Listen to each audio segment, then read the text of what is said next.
दोस्तों देवेंद्र चौधरी पहुँचे हैं, देख सकते हैं निवर्तमान वरिष्ठ उप महापौर RITM। वही बताते हैं क्या खास है। ये देखें अरुण डालविया उद्योगपति हैं और देखें RITM के चेयरमैन जसबीर सिंह डागर। दोस्तों वही बताते हैं क्या खास है, देख रहे हैं। ये देखिए जोरदार स्वागत कर रहे हैं RITM के छात्र, हजारों छात्र हैं। ये देखें, ये देखें, ये देखें।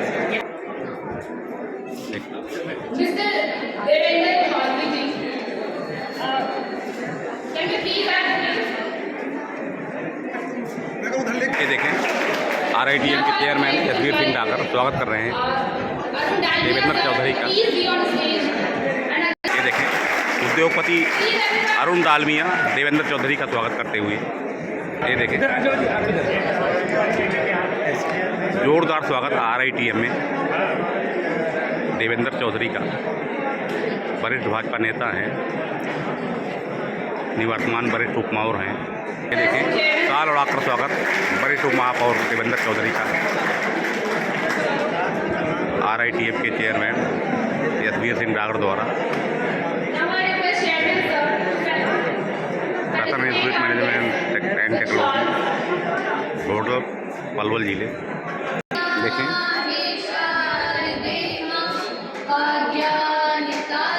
स्वागत।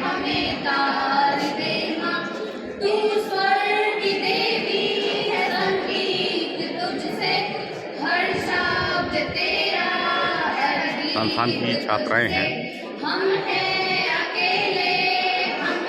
रतन institute management of technology Palwal.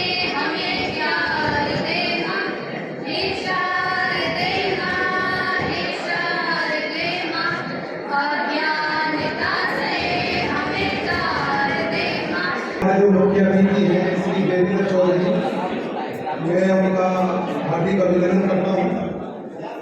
साथ में आज जो हमारे एग्जीक्यूटिव डायरेक्टर श्री अरुण डालमिया जी, सरपंच साहब हमारे वीरेंद्र सरपंच जी, और साथ में जो जितने भी हमारे पत्रकार बंधु हैं सभी का हार्दिक अभिनंदन है।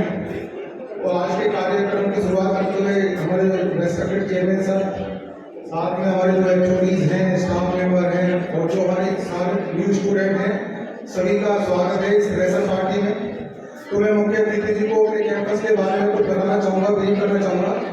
जो ये हमारा कैंपस है ये 2008 से चल रहा है, 15 साल हो गए हैं हमारे। तो यहाँ पे हमारे 3 ब्रांचेज में डिप्लोमा है, मैकेनिकल, सिविल, इलेक्ट्रिकल। 6 ब्रांचेज में हम सब BTech चला रहे हैं, इलेक्ट्रिकल, मैकेनिकल, सिविल, कंप्यूटर। और फर्स्ट टाइम हम पूरे NCR में केमिकल इंजीनियरिंग लेके आए हैं। कहीं पार्टी है तो फर्स्ट टाइम हम केमिकल इंजीनियरिंग लेके आए हैं। 3 ब्रांचेज हमारे यहाँ पे एंटर है, इलेक्ट्रिकल, हमारे मैकेनिकल, सिविल और कंप्यूटर। MBA है, BBA है, BCA है। तो ये सारे कोर्सेज हम चला रहे हैं। और साथ में जैसे हमें सब जानते हैं हमारा टेक्निकल कैंपस है, तो हमने स्टार्टिंग से हमारे चेयरमैन साहब का एक ही किया है कि ज़्यादा से ज़्यादा इंडस्ट्रियल विजिट, एक्सपर्ट सेमिनार्स पे हमने फोकस किया हुआ। हर मंथली हमने प्लान किया हुआ अकेडमिक कैलेंडर में कि मंथली इंडस्ट्रियल विजिट होगी, प्रेजेंटेशन होगी, एक्सपर्ट सेमिनार्स होंगे और PDP क्लासेज होंगी। सर का हमारा एक ही विजन है कि पास आउट होने के बाद सभी के पास एक जॉब होनी चाहिए। तो इसीलिए हमने अभी 30 अप्रैल को एक मेगा जॉब फेयर किया था यहाँ पे, और कम से कम 1500 बच्चों के आसपास हमारे यहाँ पे रजिस्ट्रेशन हुए और अराउंड 364 ऑन द स्पॉट हमारी ज्वाइनिंग हुई। तो ओवरऑल हमारी जो अपॉइंटमेंट थी वो 400 के आसपास थी। तो ये हमारा ये है कि सरकार एक ही कहने के जॉब के बाद जो हमारा कोर्स कंप्लीट है सभी के पास एक जॉब हो। तो इन फ्यूचर भी हम 1 अक्टूबर में और कंटिन्यूसली हम क्या है कि 3 जॉब जो मेगा जॉब फेयर है प्लान करने जा रहे हैं, जिससे कि हम चाहते हैं कि हम हमारे यहाँ से पढ़ने के बाद हर बच्चे के पास कम से कम एक जॉब होनी चाहिए। तो ये मैं कम से कम क्लैरिटी होनी चाहिए कि हम चेयरमैन साहब हमारे पूरे फोकस किए हुए जॉब के लिए। साथ में जो बच्चे फीस देने का समर्थ हैं, एक स्कॉलरशिप टेस्ट हमने रखा था 4 जुलाई को, और जो टॉपर्स थे हमने हर ब्रांच में एक टॉपर्स को बिल्कुल फ्री एजुकेशन दी हुई है। अगर किसी के पास पैसे नहीं है, फीस नहीं है, तो वो बच्चा पढ़ाई उसकी नहीं रुकनी चाहिए।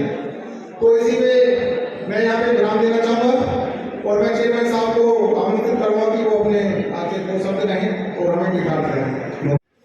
आज इस कार्यक्रम में हमारे बीच में यहाँ उपस्थित इंस्टीट्यूट के चेयरमैन, मेरे बड़े भाई, भारतीय जनता पार्टी के वरिष्ठ नेता, NIT से पूर्व में भारतीय जनता पार्टी के उम्मीदवार रहे और प्रदेश कार्यकारिणी के सदस्य बड़े भाई जसवीर रावत जी, इंस्टीट्यूट के चेयरमैन अरुण जी, आज इस कार्यक्रम में यहाँ पर फरीदाबाद से चलकर आए भाई मीटू जी, और जहाँ पर सबसे महत्वपूर्ण आज जिनके लिए इस कार्यक्रम का इंस्टीट्यूट ने आयोजन किया है, वो हमारे इस शहर के और देश के होने वाले भविष्य, सबसे महत्वपूर्ण हमारे विद्यार्थी जिन्होंने अपना एक जीवन का एक नया चैप्टर इस संस्थान से शुरू करना है। सबसे पहले तो मैं आपको आपके नए जीवन की शुरुआत के लिए, क्योंकि यहाँ से आपको दिशा मिलनी है कि कैसे आपको जीवन में आगे बढ़ना है, इस संस्थान से शिक्षा प्राप्त करके आप आगे बढ़ेंगे। सबसे पहले तो मैं आपको यहाँ आने पर इस संस्थान में जुड़ने से के लिए आपको हार्दिक बधाई देता हूँ, आपके उज्जवल भविष्य की कामना करता हूँ।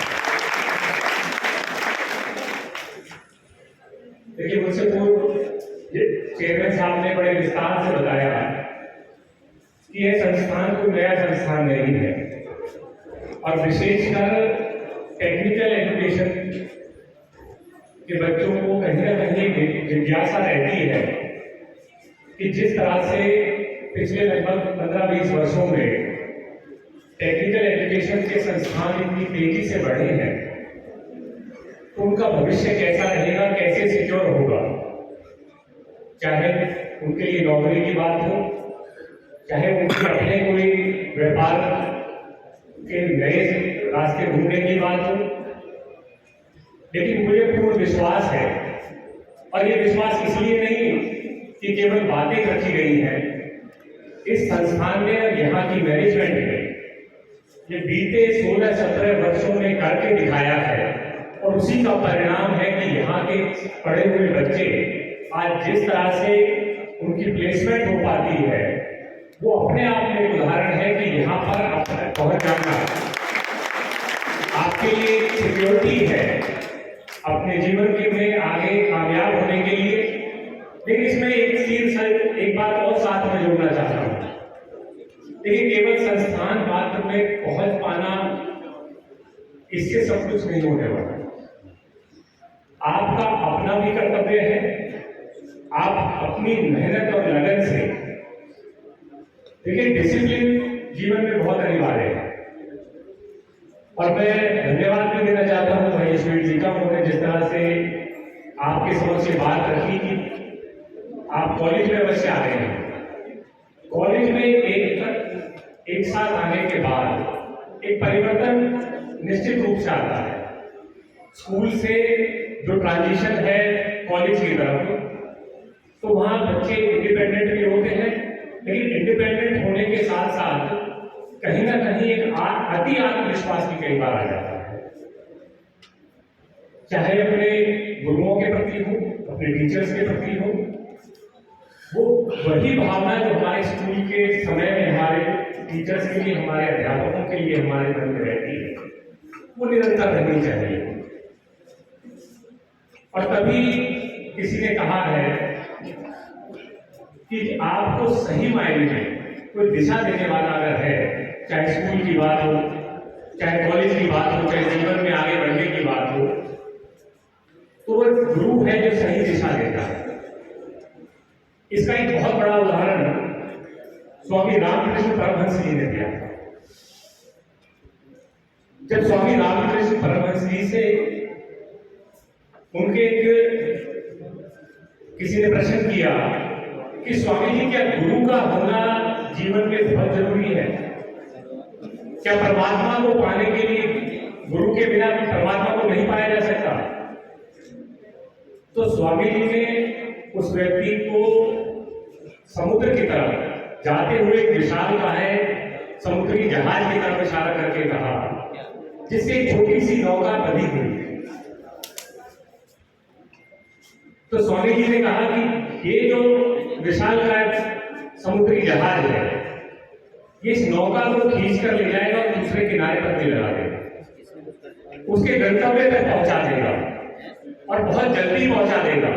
ऐसा नहीं है कि नौका अपने आप में स्वयं वहां नहीं पहुंच सकती, निश्चित रूप से पहुंच सकती है, लेकिन यह भी हो सकता है कि बीच में भटक भी सकती है, समुद्र की ऊंची लहरों में कहीं डूब भी सकती है। लेकिन अगर उस विशालकाय जहाज की बात करें तो निस्संदेह उसको किनारे पर ले जाएगा, उसके गंतव्य तक पहुंचा देगा। तो वो उदाहरण है गुरु के लिए कि अगर आपके जीवन में गुरु है, वो आपको ऐसी दिशा देते हैं कि आपने जीवन में अपने क्या हासिल करना है, क्या अचीव करना है। अगर गुरु की डायरेक्शन हो और उनका इस तरह की लगन हो जैसे हमारे चेयरमैन साहब में है, तो निस्संदेह आप जीवन में कामयाब होंगे। इसीलिए आज टेक्निकल एजुकेशन की अगर हम बात करें तो हमारे लिए तो बड़े सौभाग्य की बात है कि फरीदाबाद में देश के यशस्वी प्रधानमंत्री श्री नरेंद्र मोदी जी ने एक स्किल यूनिवर्सिटी जो दी है, वो फरीदाबाद में आज बनकर तैयार हुई है। ये हम सब फरीदाबाद वासियों के लिए, हमारे युवाओं के लिए बहुत ही खुशी की बात है। टेक्निकल एजुकेशन अपने आप को प्रैक्टिकल के साथ जोड़ना।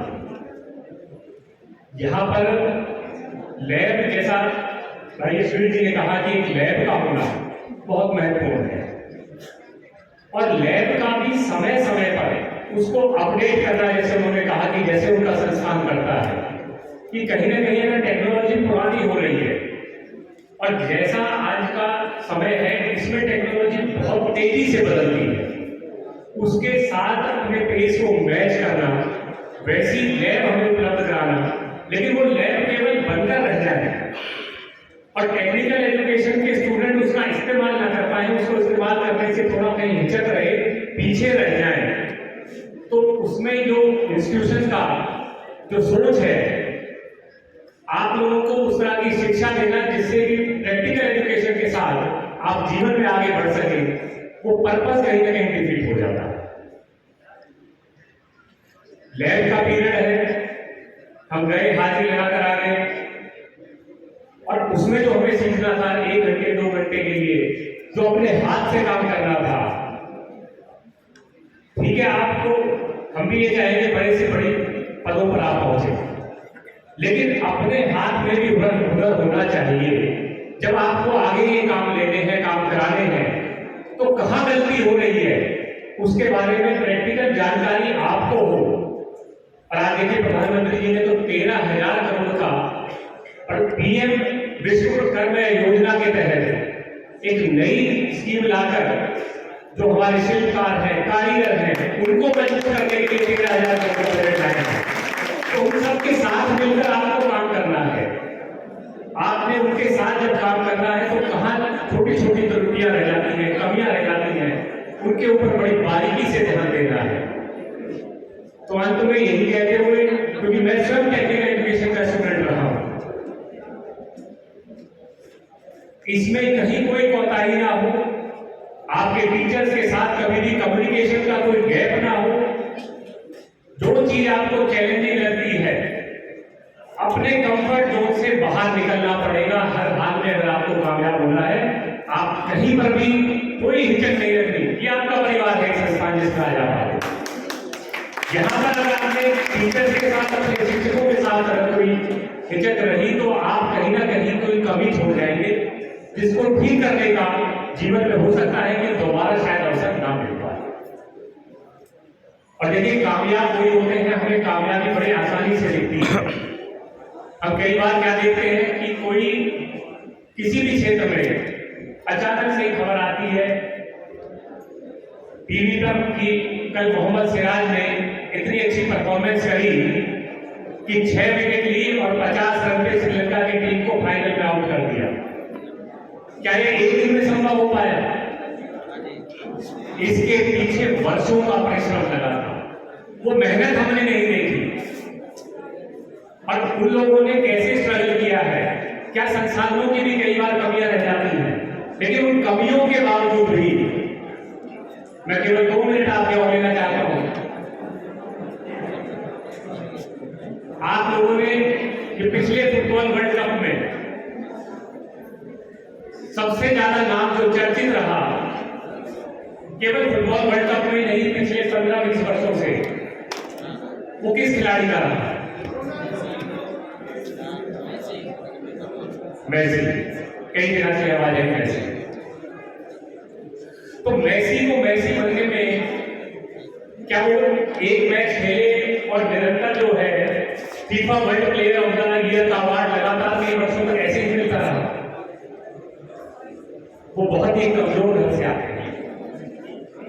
उनकी समय के अनुसार जो हाइट होनी चाहिए थी वो कम थी, तो उनको उस फुटबॉल के क्लब में एडमिशन नहीं मिला। उनको कह दिया गया कि आपकी हाइट जितनी होनी चाहिए उससे कम है, आपको एडमिशन नहीं मिलेगा।